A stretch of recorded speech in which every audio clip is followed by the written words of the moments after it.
श्री राम जय जय राम, श्री राम जय जय राम। ओम श्री परमात्मने नमः। अथ चतुर्दशोऽध्यायः। 14वां अध्याय। श्री भगवान् उवाच।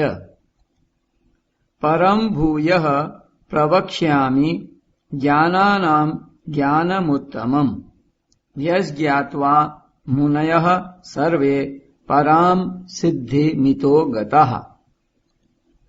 श्री भगवान बोले, संपूर्ण ज्ञानों में उत्तम और श्रेष्ठ ज्ञान को मैं फिर कहूंगा, जिसको जानकर सब के सब मुनि लोग इस संसार से मुक्त होकर परम सिद्धि को प्राप्त हो गए हैं।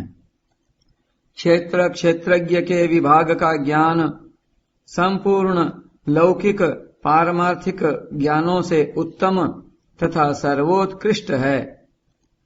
यह ज्ञान परमात्म तत्व की प्राप्ति का निश्चित उपाय है।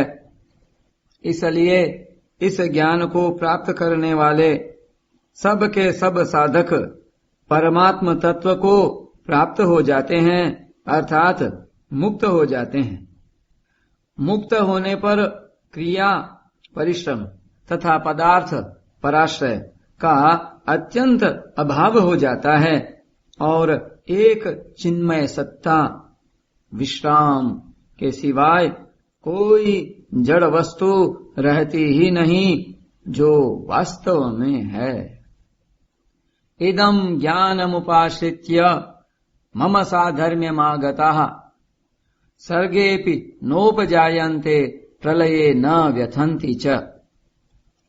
इस ज्ञान का आश्रय लेकर जो मनुष्य मेरी सधर्मता को प्राप्त हो गए हैं, वे महासर्ग में भी पैदा नहीं होते और महाप्रलय में भी व्यथित नहीं होते।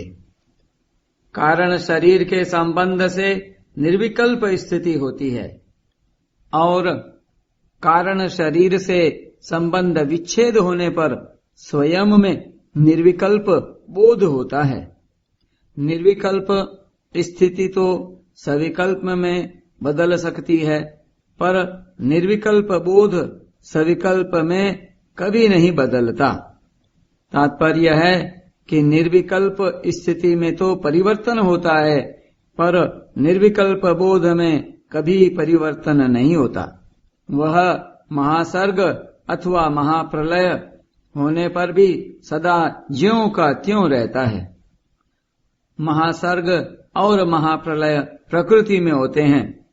प्रकृति से अतीत तत्व परमात्मा की प्राप्ति होने पर महासर्ग और महाप्रलय का कोई असर नहीं पड़ता, क्योंकि ज्ञानी महापुरुष का प्रकृति से संबंध ही नहीं रहता।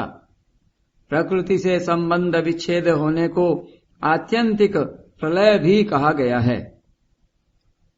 तात्पर्य है कि प्रकृति के कार्य शरीर को पकड़ने से मनुष्य परतंत्र हो जाता है, जन्म मरण में पड़ जाता है, परंतु शरीर से संबंध विच्छेद होने पर वह स्वतंत्र हो जाता है, निरपेक्ष जीवन हो जाता है, सदा के लिए जन्म मरण से छूट जाता है।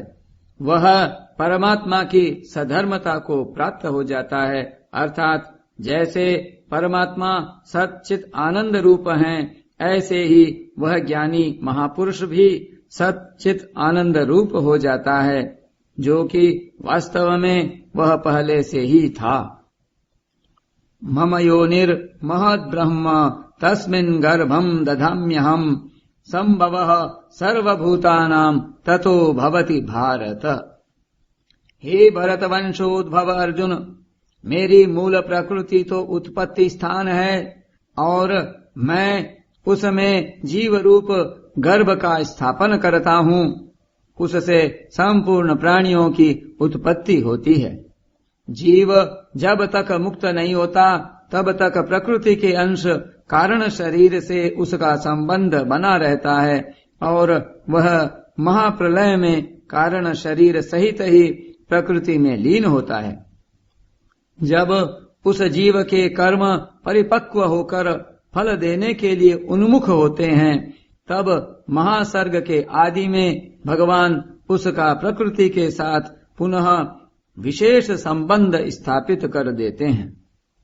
सर्वयोनिषु कौन्तेय मूर्तयः संभवन्ति यः तासाम ब्रह्म महद्योनि रहम बीज प्रदः पिता।